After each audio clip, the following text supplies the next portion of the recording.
We're going to break today up into the next hour into two portions. One is going to be talking about heme, and the other is going to be talking about iron.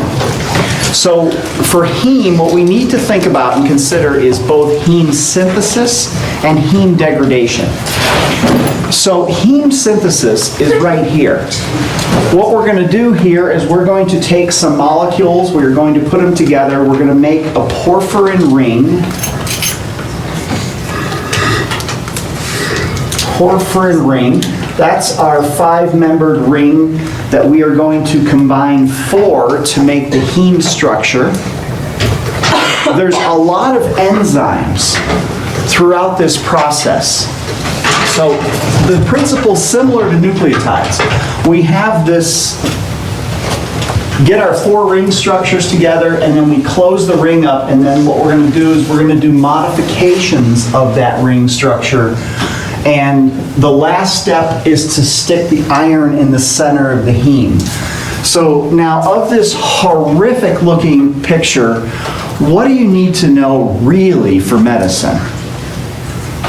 Did I just hear somebody say nothing? Okay, so here's how we can simplify heme synthesis. You know what the structure of heme looks like, so if there's a picture of it, you can recognize it.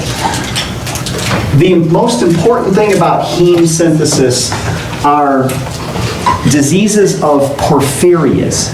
So whenever you see the word porphyria, that is in regards to a deficiency or a mutation in one of these enzymes in heme synthesis. That leads to a porphyria, and a porphyria is a deficiency in heme synthesis.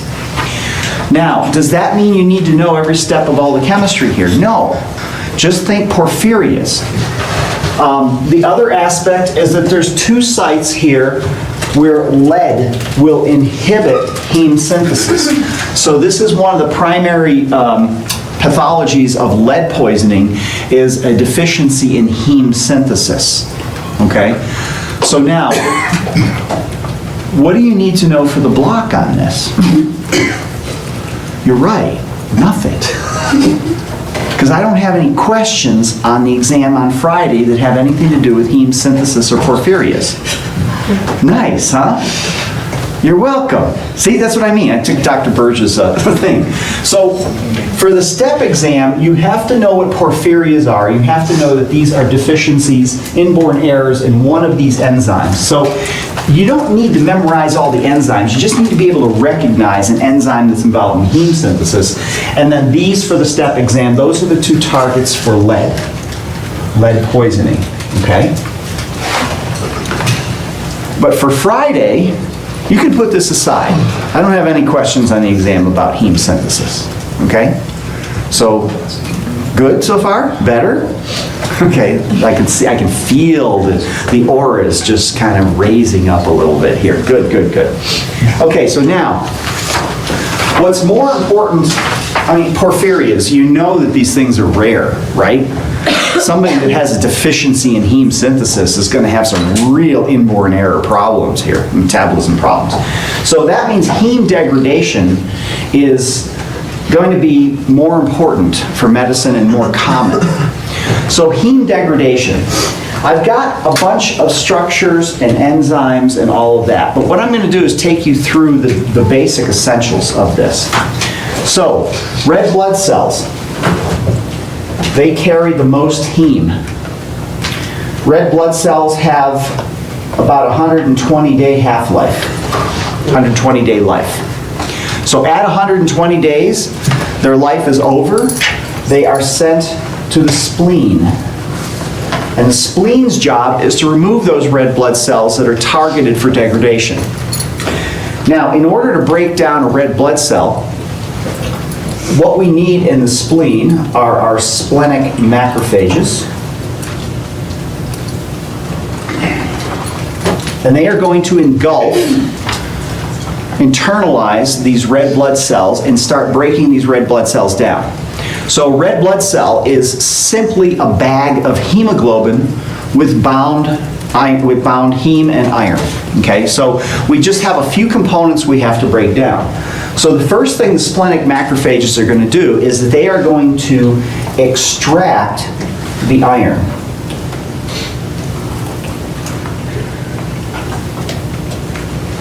That's the first step. You pop the iron out of the heme ring. The next thing we're going to do is that we are going to take the heme, which no longer has the iron, and we are going to break the ring structure of the heme molecule.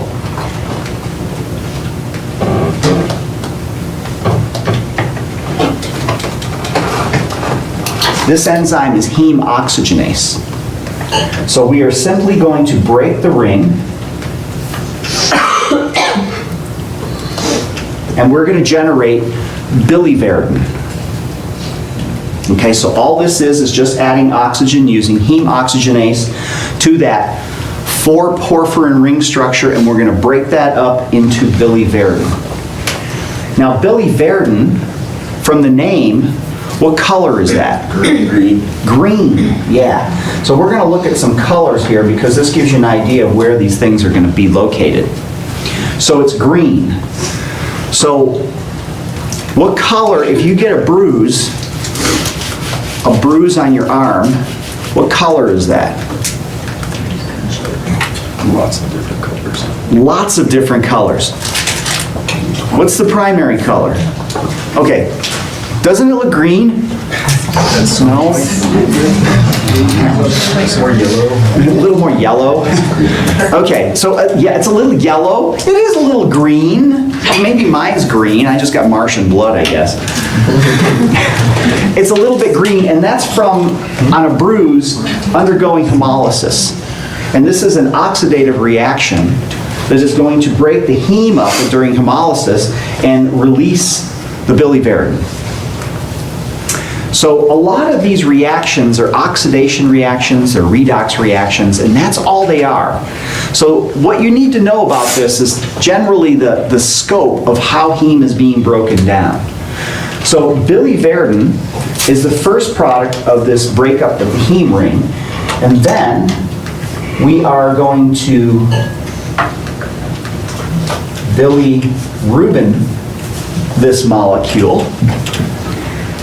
And all bilirubin is biliverdin that has undergone a reduction reaction.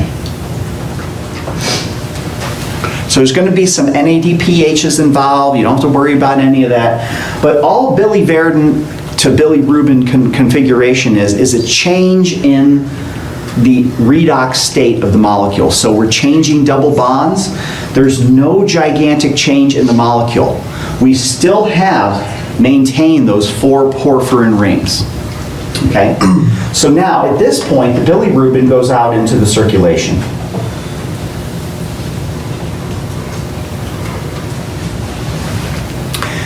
And now our metabolic overachiever, the liver, is going to take up the bilirubin.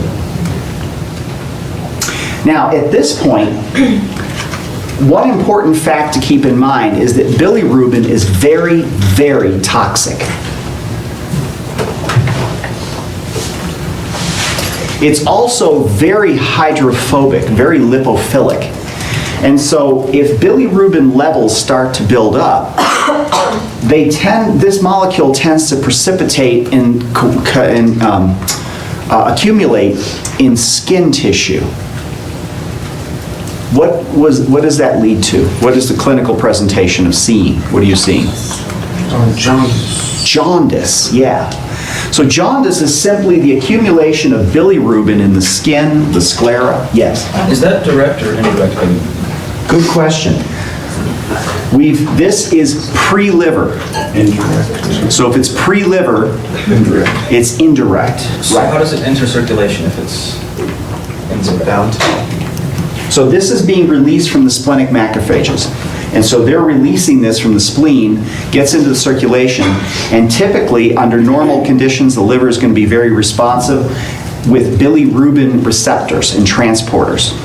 And so it's going to actively take up this bilirubin. And this is the indirect form, which is unconjugated. And this is a very good point you bring up, because what do you as clinicians have to think about as far as bilirubin? The most important thing about bilirubin to you in the clinical sense is whether it's conjugated or not conjugated. So if it's unconjugated, it is pre-liver. The liver has not had the opportunity to process this. And again, what the liver is going to do is it's going to take up the bilirubin, and the first thing it's going to be is forming bilirubin diglucuronide. Remember that molecule? We're going back ages ago, several weeks ago, which is like years in curriculum time. Where have you seen bilirubin diglucuronide in the liver? Bile, yeah. So we talked about bile pigments. This is the main bile pigment. And why do we use this enzyme, UDP glucuranosyl transferase? We're going to take glucuronic acid and we're going to conjugate this to bilirubin to make bilirubin diglucuronide. Why do we do this reaction in the liver? More water soluble. More water soluble, yeah. Because bilirubin is very lipophilic. And this is a rare type of stone that can form in the gallbladder, but these are called pigment stones. So if there's a deficiency in this conjugation reaction, it can lead to an increase in pigment stone formation. So simply the bilirubin needs to be taken up by the liver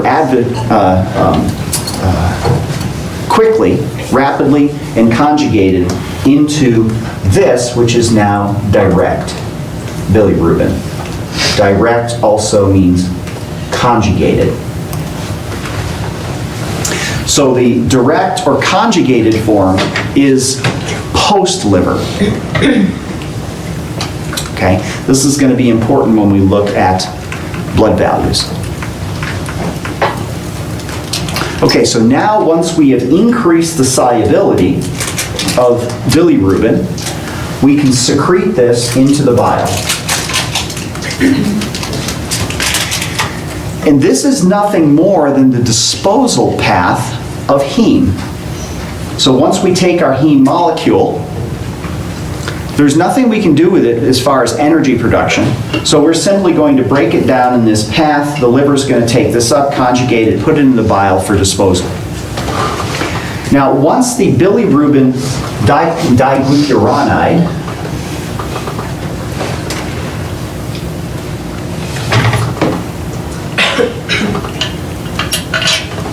is in the intestine, there's two paths for it. One is because there's a hydrophobic portion, a lipophilic portion of this molecule being bilirubin, and the fact that we have a diglucuronide, a soluble, water-soluble portion, this molecule is amphipathic.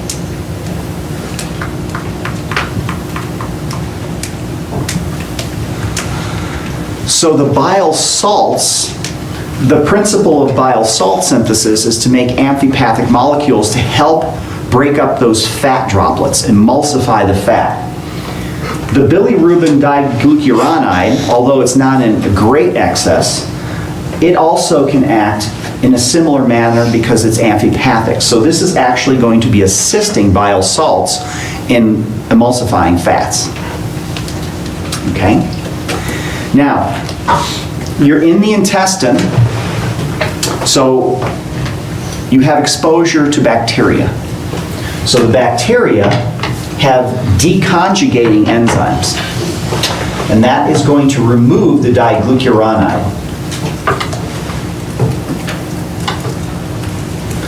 And the glucuronide structure, the bacteria can use as energy production. So they have enzymes that can cleave this off and use the glucuronic acid for energy production. Now, what we have left is back to bilirubin. So now we're going to undergo some more redox reactions. So the bilirubin will be converted to urobilinogen. And this again is simply a redox reaction. We're not changing the structure of bilirubin. Yes? So is that back to indirect? Yes. Okay. This is back to indirect in the intestine. Right. Okay. Right. The bacteria are cleaving that glucuronic acid off. And so the bacteria are going to provide the redoxing potential to change this bilirubin into urobilinogen. And again, this is still that 4 porphyrin ring structures hooked up in a linear fashion, and we're just modifying some double bonds. Okay? Now, modifying double bonds, we looked at yesterday and we saw color. And color is due to these conjugations of these double bonds. So bilirubin itself has a reddish tint to it. If we're changing some of these double bonds by these redox reactions, we're going to convert this into urobilinogen, which is going to have a reddish yellow hue to it. Okay? Now, the bacterial environment in the gut can also continue this level of processing, and we are going to make stercobilin. And again, this is not changing that ring structure. We're just doing redox and changing those double bonds. And this is brown. And how do we use that brown structure? Color our poop. To color our poop. That is, as I've written down here, poo pigment. Okay? So now, there's another path for urobilinogen. This can be taken up by the small intestine. Only small amounts of it are taken up by the small intestine. The majority of it is reduced into stercobilin and disposed of. But a little bit can be taken up and it's sent to the kidneys.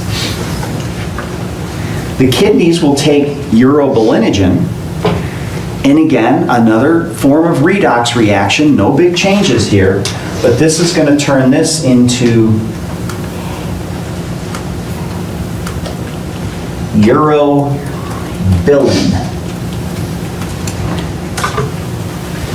And this is a nice bright yellow. And what does the yellow give us after it goes through the kidney? Our pea color, yeah. So this is the origin of the color, okay?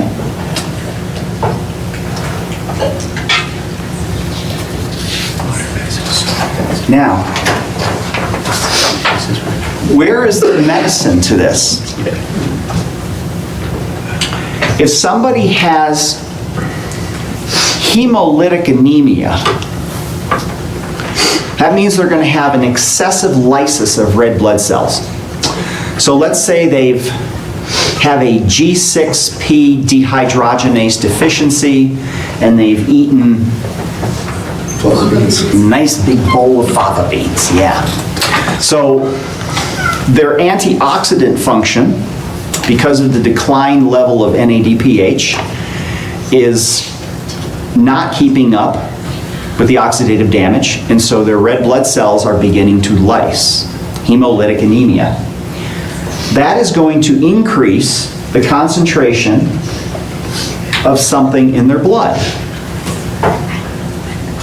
What it's going to increase is the concentration of bilirubin. Okay? Even though we're bypassing the splenic process here of heme being broken down into biliverdin, These are oxidative reactions. And so these can occur without the spleen. It's accelerated by the spleen. But these can occur in hemolytic anemia, leading to an increased concentration of bilirubin. Now, if we have an increased concentration of bilirubin, how is that going to affect the urine? What will a person report seeing upon urination? Red. They're going to see red. And how is the average person going to interpret that? Blood. Blood in the urine. Is that blood in the urine? No, it's bilirubin in the urine, because bilirubin is what has the red color. Okay? Now, we also talk about with hemolytic anemia,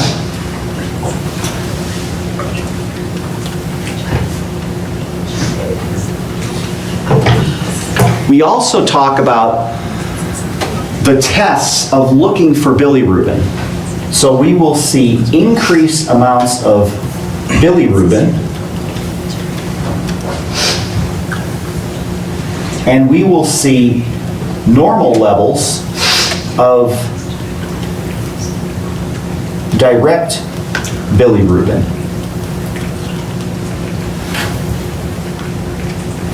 So an increased level of indirect,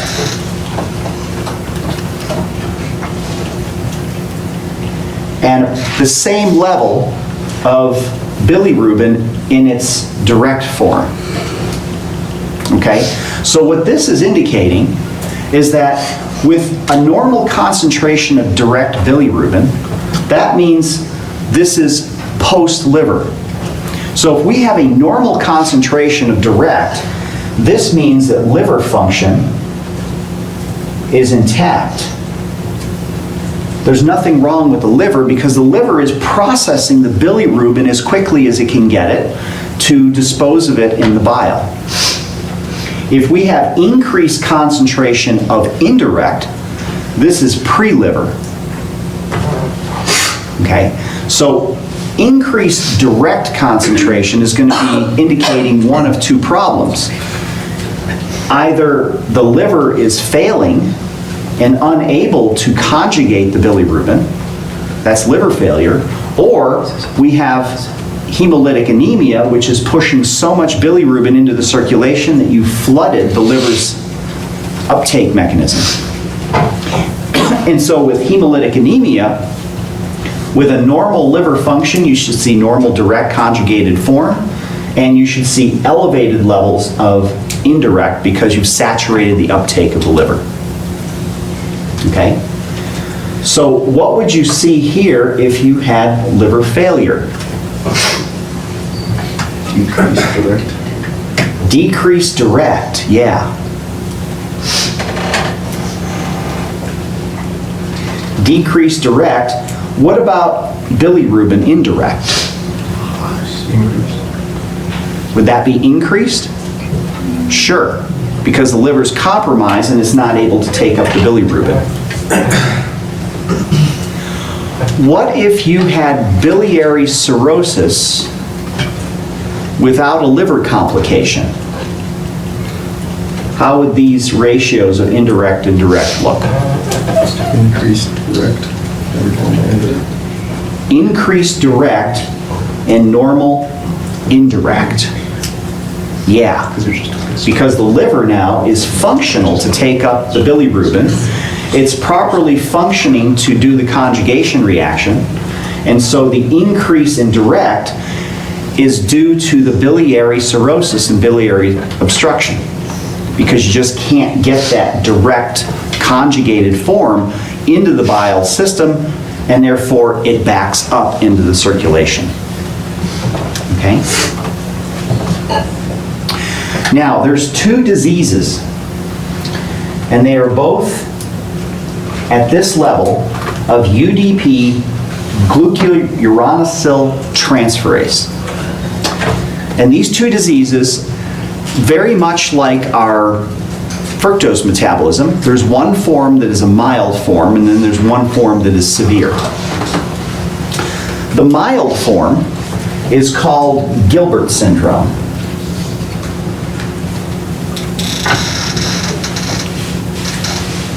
And what Gilbert syndrome is a mutation in this gene for UDP glucuronylyl transferase that causes a decrease in activity. It's not an inborn error such that the enzyme is absent completely. It's just a decrease in activity. With a decrease in activity, what can you expect your patient to present with? Increased bilirubin. Increased bilirubin, yeah. Direct or indirect? Indirect. Because you compromise the conjugation mechanism, and so your indirect bilirubin, your unconjugated form, is going to increase. If that increases, what is your patient's sclera going to look like?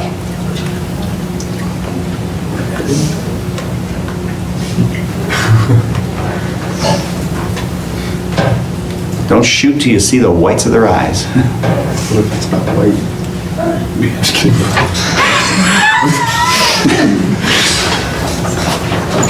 Would that cause jaundice? Yes. Sure, absolutely. Now, here's the difference between Gilbert syndrome and Crigler-Najjar syndrome. So these are both diseases of this particular enzyme. An individual with Gilbert syndrome with reduced transferase activity is going to suffer from increased indirect bilirubin and suffer occasional jaundice. Occasional. But this is not a problem because they do have sufficient amount of the transferase enzyme to eventually process the bilirubin. So there's going to be occasionally a backup of bilirubin causing mild jaundice, but this person with Gilbert syndrome can resolve the problem because you have somewhat of a functional enzyme. In Crigler-Najjar syndrome, this enzyme is completely deficient.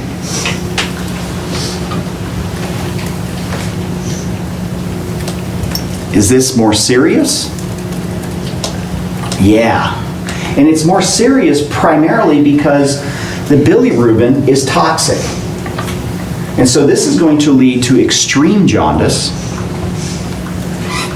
because of this bilirubin indirect being built up and depositing into, primarily, it deposits, it's lipophilic, so it's going to deposit in any lipophilic environment.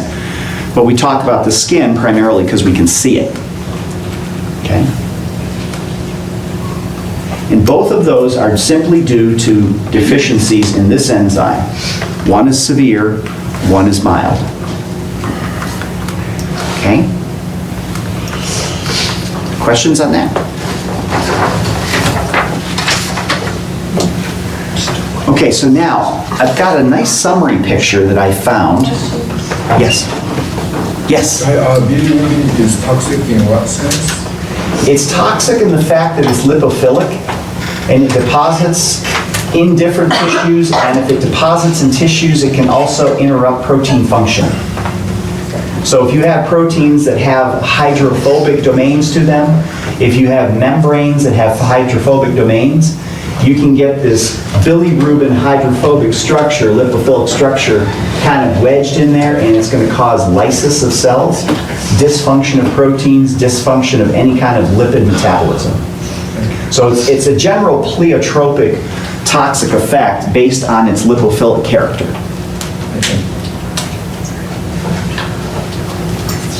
Now this particular summary slide is a nice description of what we looked at just now with heme degradation and also what we're going to be able to combine with iron metabolism. There's only one mistake I found on this. And that's right here. In the liver, the bilirubin comes from your splenic macrophage under normal conditions. This bilirubin is going to be secreted through the bile ducts into the small intestine, but it's listed here as unconjugated. So this needs to have the glucuronide modification before it's secreted into the small intestine. The second mistake here is that this bacteria is processing the bilirubin to urobilinogen. That's correct, but also the bacteria are functioning right here to deconjugate the bilirubin. So this is going to take the glucuronide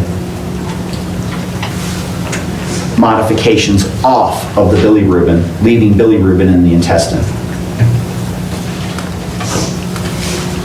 So other than that, this makes a pretty nice study guide for everything we're doing in this hour. So for iron, there's two different directions you have to think about. One is a deficiency in iron, and that leads to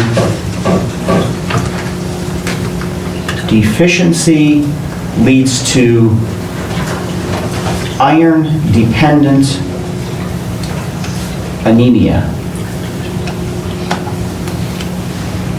So a deficiency in iron is going to lead to anemia, but this is going to be an iron-deficient anemia. Okay? The other is iron excess. And iron's excess is going to lead to the disease of I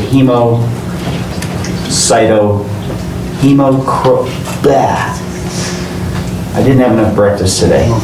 Hemochromatosis. So in order to look at both deficiency and excess, we have to look at the pattern of iron mobility in the body. So I've tried to find, it can be rather complicated. So what I've done is I found some basic pictures and information on how to go through this process. So the first thing we have to look at is, where does the iron come from? And iron comes from our diet. We take it in by our diet, and there's only one way to get rid of iron out of the body. Can you guess what that is? Bleeding. We do not have any form of iron export out of the body. So once we get iron in the body, we have to use it, or if we have to get rid of it, we have to have some sort of bleeding. So based on that, when we're talking about iron deficient anemia, what two populations are the most susceptible for iron deficient anemia? Young women and old men. You say that with such resolution about old men. Yeah. Well, how about old women? I don't know. You got a gender bias. Actually, you're right. Old men, it's more prevalent. Yeah. So yes, so young women. Why for young women? Menstruation. Why for old men? Internal bleeding, yeah. What kind of internal bleeding? From the spleen, from the liver, from the... Yeah, from the bowels, having some sort of ulcerations in there. So those are the two most susceptible populations. Now, there's two ways that we take up iron. The most common way that most people are aware of is this one. This is elemental iron. So we get iron from our diet. You can prescribe iron to your patients, and that typically is in the form of elemental iron. The elemental iron is in a predominantly ferrous state, or ferric. Ferric or ferrous? Ferric. Okay, never have. There's no test questions on ferrous and ferric. Let's just say 3+. It's easier to remember. So So the 3+ state of iron. Now the reason for this is because iron with a 2+ state has an extra electron. And that electron is very easy to extract out of the iron. And so in the dietary components, that electron can be oxidized off that iron, leaving it in the 3+ state. In order to take the iron up by the intestinal enterocytes, we have to perform a redox reaction. And this is by an intestinal cytochrome molecule. Don't have to worry about that. But we're converting it to a 2+ by adding an extra electron. This is taken up by the divalent metal ion transporter. That's DMT1. This stands for divalent metal transporter 1. You have to convert the iron into a divalent molecule, hence why we're converting it from the 3+ to the 2+. Now, maybe some of you have already heard that when you prescribe iron for an individual that has iron deficient anemia, what other metal do you want to have the person take if they need it for, say, osteopenia? But you have to separate when you take iron from this other component during the day. You have to put time between them.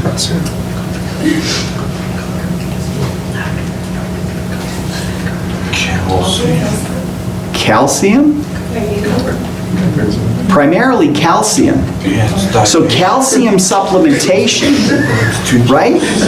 Calcium is a divalent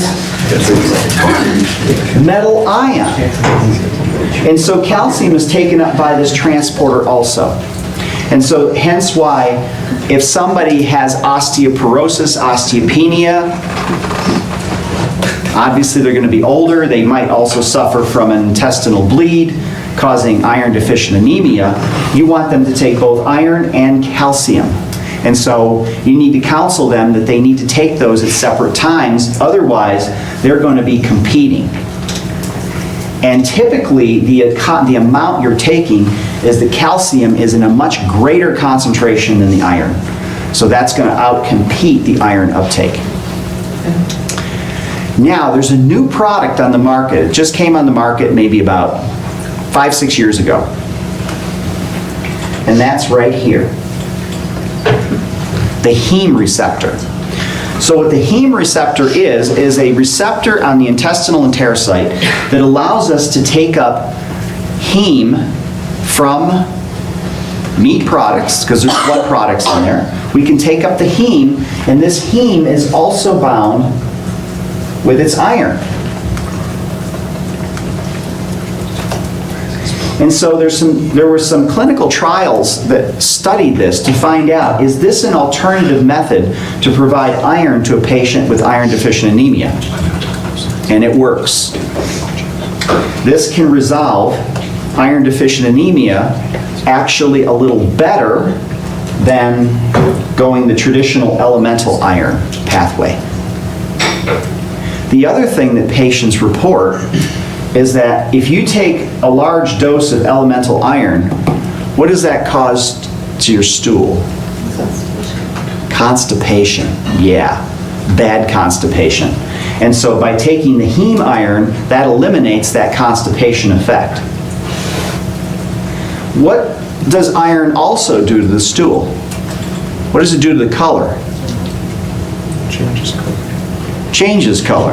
What color does it go to? It's supposed to be kind of a medium brown from the stercobilin. What color does the stool go to? Black. So if somebody's on iron, there's no way that they can actually tell if they have blood in their stool. So that's another problem.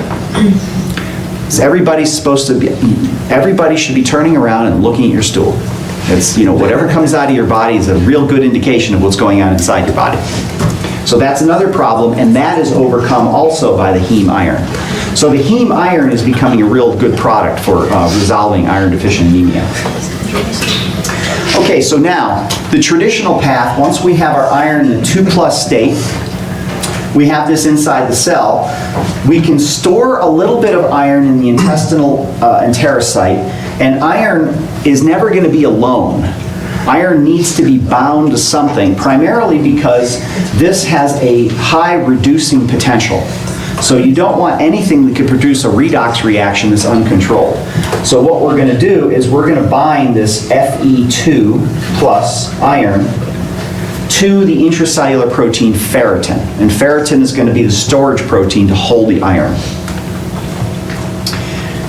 Now, because the intestinal enterocyte is the gateway to our circulation, what we're going to want to do is export most of the iron. And exporting the iron is going to be done by a transporter called ferroportin. So this is involved in exporting the iron. Now, once we get into the circulation, iron in its 2+ state, again, has a lot of reducing power because of that electron. So what we want to do is we want to convert the iron into a safer form for transit through the circulation.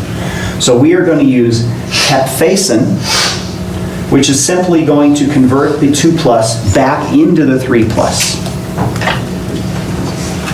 Now, once we're at 3+ iron, iron again, it needs a carrier, and that is going to be transferrin. So transferrin is the main iron carrier in the circulation.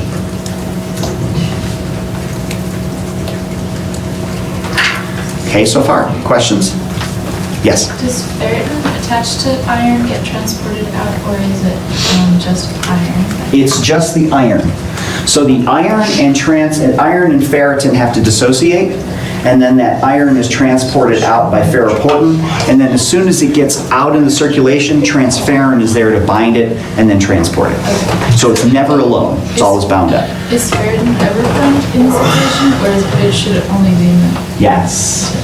We're going to go into that when we look at ferritin levels, because ferritin is primarily controlled in the liver, because the liver is the main storage place for iron, and that's where your largest amount of ferritin is.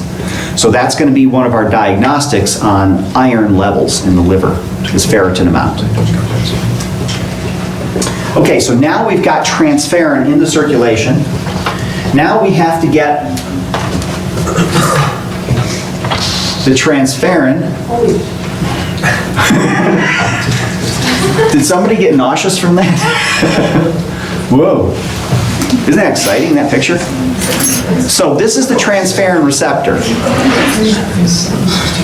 The mechanism of this transferrin receptor is of little medical value, except to get you through the step 1 exam, because there's questions on it and how the transporter works. So transferrin is carrying the iron, and you have to get the iron inside the cell. So in order to do that, we have to have a transferrin receptor on the cell surface.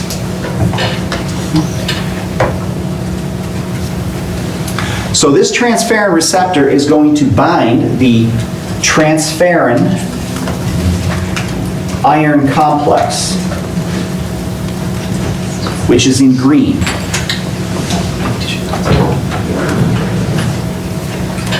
The receptor is labeled as yellow here. So now, just like the LDL receptor, the transferrin receptor transferrin complex will be internalized into endosomes. Just like the LDL receptor, those endosomes will be acidified by those VATPase proton transporters, which will pump those protons into the vesicles lumen, decreasing the pH. So that acidification process is the same. And now the iron is going to respond by dissociating.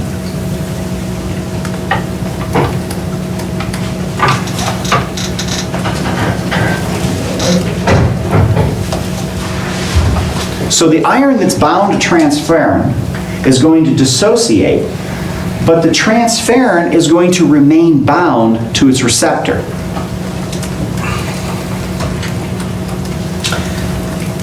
Then we get a transport of the vesicle as it becomes more of what's called a recycling vesicle. Since the iron is no longer bound to the transferrin, we are going to release that iron from the inside of the lumen of the vesicle into the cytoplasm. And this is done by ferroportin. That same transporter as we saw on the basal surface of the intestinal cell. Now we've delivered the iron inside this. Yes? Can you zoom out a little bit, because I mean, I know it says ferroportin, but that's just using my brain. Oh, wow. That is a horrible picture. Sorry, I'm not looking there, I'm looking there. It's beautiful on the screen, right? That helps you. How's that? That yellow-brown looks like baby you know what. Yes? Is the iron that's released into the cytoplasm 3+ or 2+? That is going to be a 3+ transported, and then it's going to be converted into a 2+ in the cytoplasm. In the cytoplasm? Yes, Okay. exactly. Yes. Is the ferroportin in the wall of the endosome? Yes. It's a transmembrane across the wall to allow for that export out. Okay, so now we've got the iron in the cytoplasm. We have transferrin still bound to its receptor. And now that complex is delivered back to the cell surface where it encounters neutral pH. At neutral pH, the transferrin now dissociates from its receptor.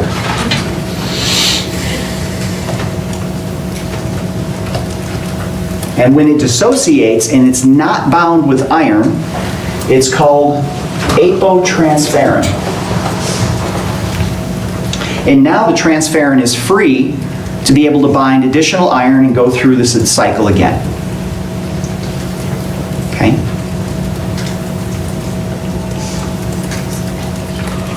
Do you see any medicine here? Not so much, right? So that's what I mean. This is one of those things about the step one.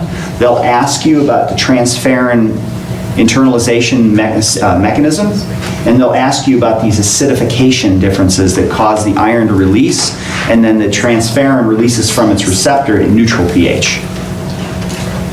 So now, clinically, how is this information useful to you?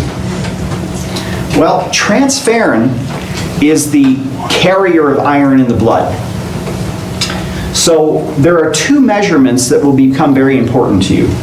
One is called the total iron binding capacity.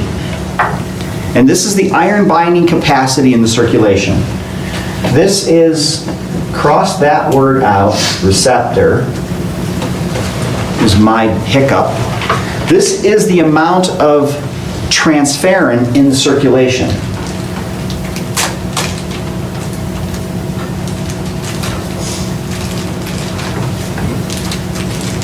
The amount of transferrin is your total iron binding capacity, because transferrin is what binds iron.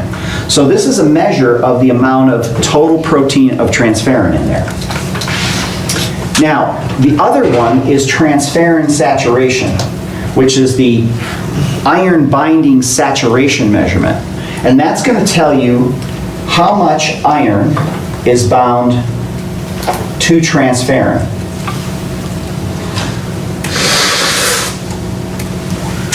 And this is usually reported as a percentage. So once you know the amount of transferrin in the circulation, you can determine how much saturation there is by dividing the total amount of transferrin. Now we'll look in a few minutes about what these values can tell you.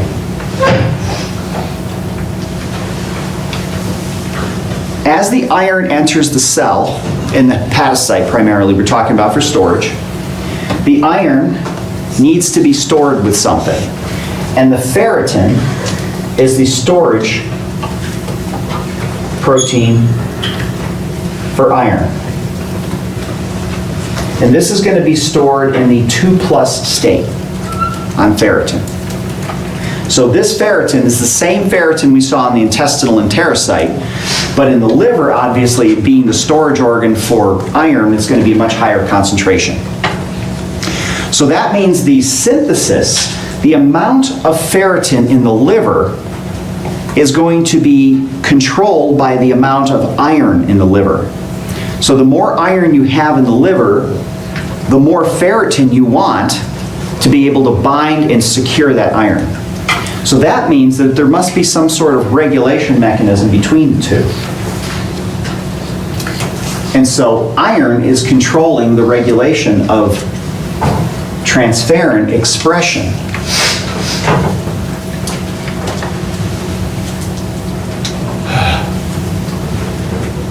So how does it do that? All of this is a post-transcriptional regulation. So post-transcriptional means that this is not at the level of the gene. This is the level of the RNA. So here, this pink bar here is the mRNA for the gene encoding ferritin. Now, what normally is sitting on the promoter element where the ribosome binding site is a protein binding to the IRE, which is the iron response element. And this protein sits on that site where ribosomes are supposed to get onto that RNA and translate your protein. When it sits there, the ribosome is unable to bind.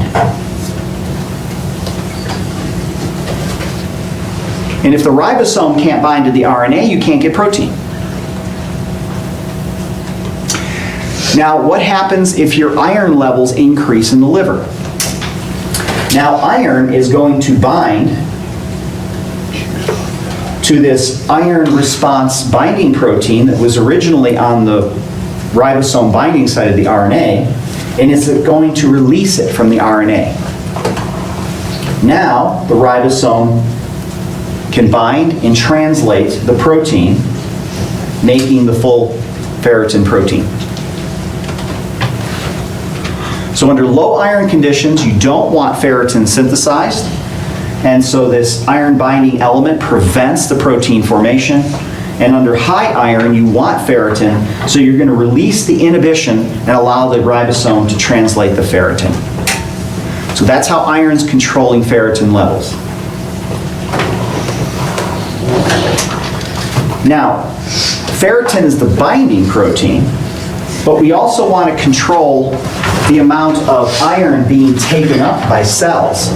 And the way cells take up iron is the transferrin receptor. So the transferrin receptor also is controlled by iron levels. This again, here's your mRNA. So this is also a post-transcriptional regulation.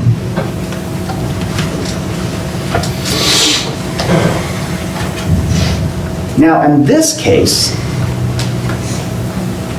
under high iron conditions, what we're going to have are these elements that are going to be requiring, what's the best way to say this? These elements here are responsible for increasing the degradation of the mRNA for the transferrin receptor.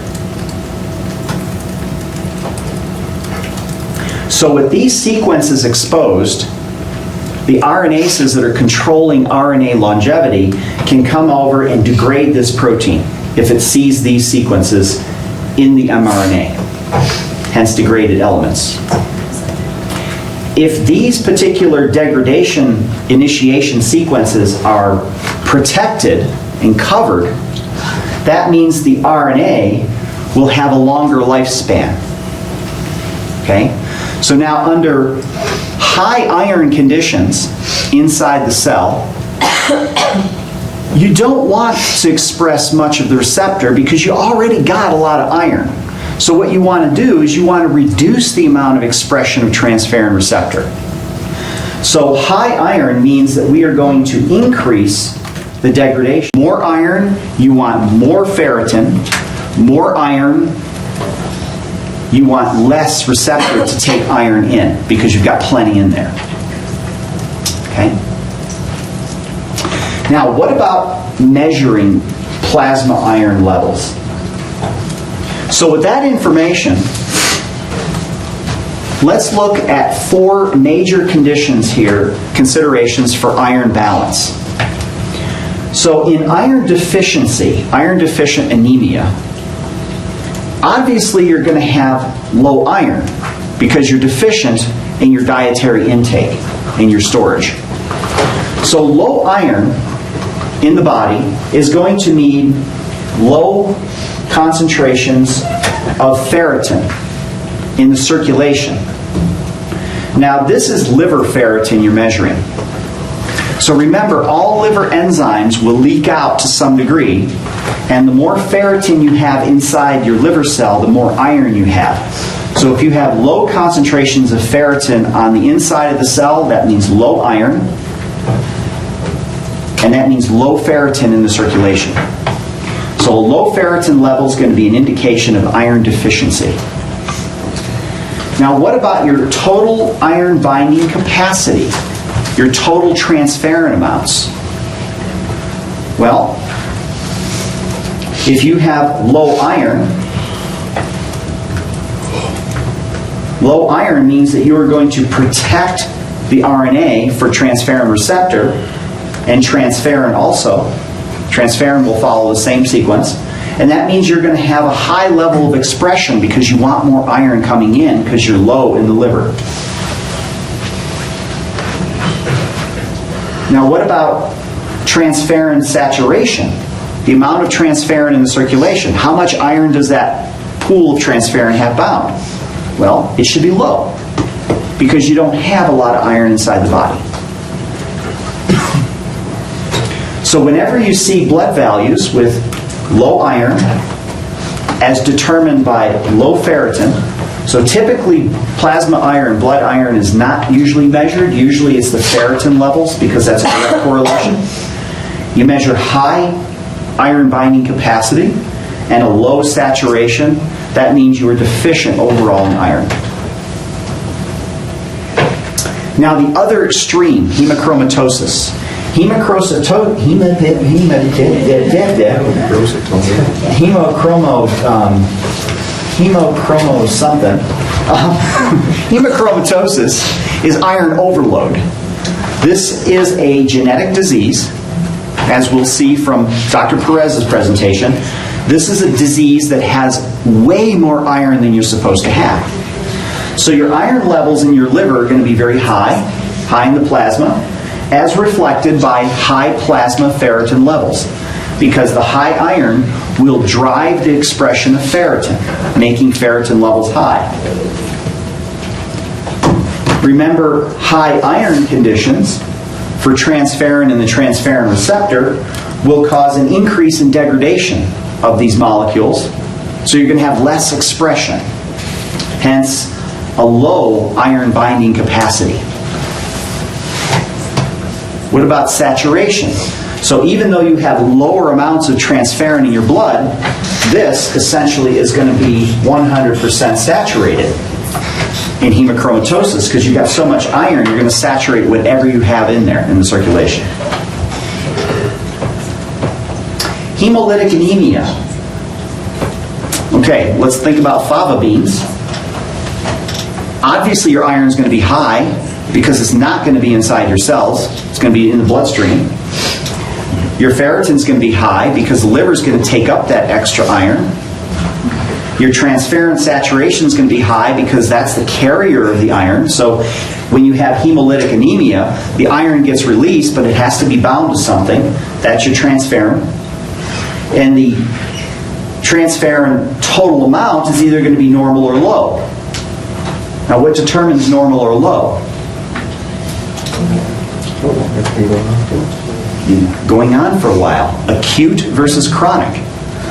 So under normal conditions, this is going to be acute because the expression of transferrin in its receptor has not been modulated yet, because this is an acute response and that iron hasn't had this effect yet.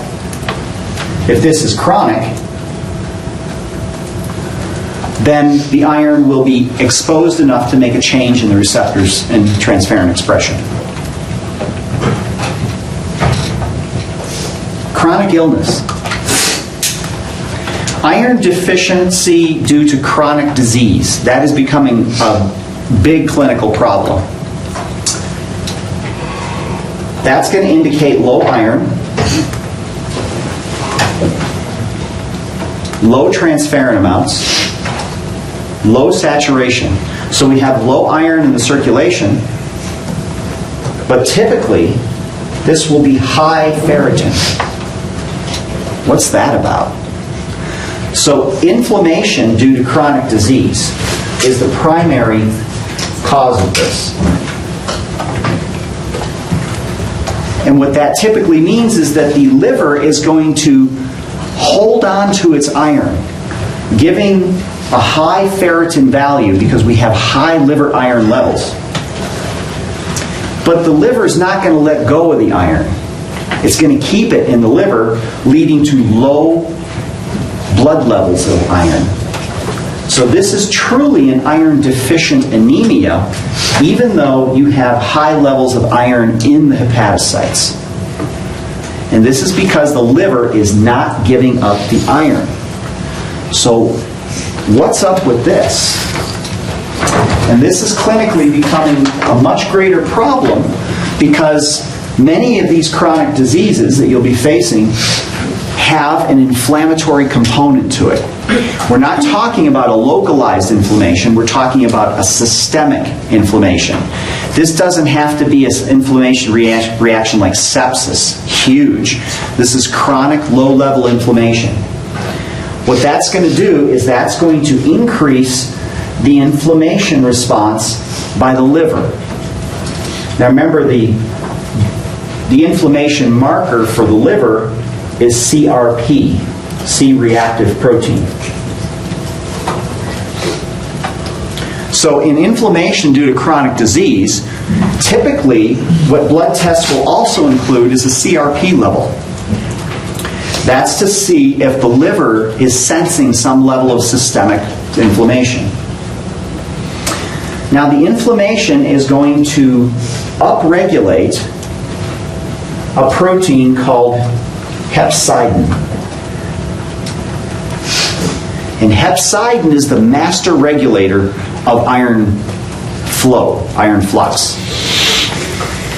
So the job of hepcidin is to downregulate, decrease ferroportin activity. And remember, ferroportin is the iron transporter.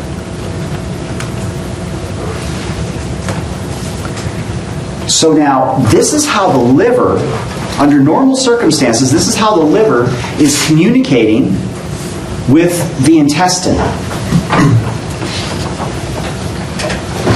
So this center panel is the normal condition. If we have high levels of iron in the liver, high levels of iron in the liver are going to increase the expression of hepcidin. Hepcidin is going to inhibit ferroportin. So if the liver detects we've got enough iron in the body, we need to shut down the gut absorption of dietary iron. Otherwise, we could get iron overload. So it does this by increasing hepcidin. Hepcidin goes into the circulation. And now what it does is it downregulates the ferroportin activity so you can't get more iron in. The iron gets stuck inside the intestinal cell because this entrance from the gut is not regulated. Now, if we have plenty of iron, we're not allowing it to come to the body because the ferroportin is inhibited.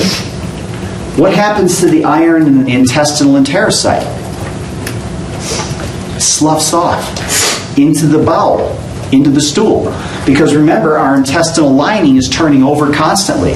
So this allows us a mechanism to prevent iron getting into the body when we have sufficient amounts.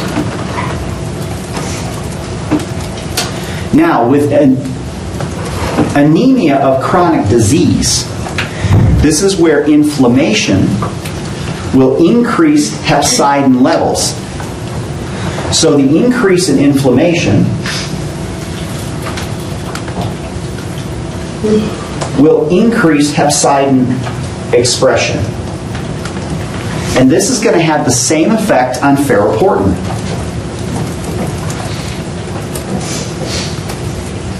It's going to inhibit the dietary uptake of iron. Okay, well, if we've got plenty of iron in the liver, we don't have to worry about that, right? Well, here's the problem. In order for iron to be released by the liver, it has to go through ferroportin. And so if hepcidin levels increase, that is going to block the transport of iron out of the liver. So the individual that has this inflammation of chronic disease is going to have sufficient iron, normal loads of iron in their liver, plenty for normal physiological activity. But because of the inflammation raising the hepcidin level, the export of iron is going to be inhibited, and the person is going to have iron deficient anemia. Because the liver's normal component in the liver reduced in the circulation. Okay? One more note about this is that this erythropoietic signal, the erythropoietic signal here from bone marrow is going to come up here and inhibit hepcidin synthesis. So this is to make sure you know the full loop of this, is that the bone marrow is responsible for red blood cell production. And in red blood cell production, as those red blood cells are growing, as they're maturing properly, if we have proper folate and B12, they're going to synthesize a lot of hemoglobin. We're going to insert the heme in there, and then the last step is sticking iron in that heme to fully mature those red blood cells.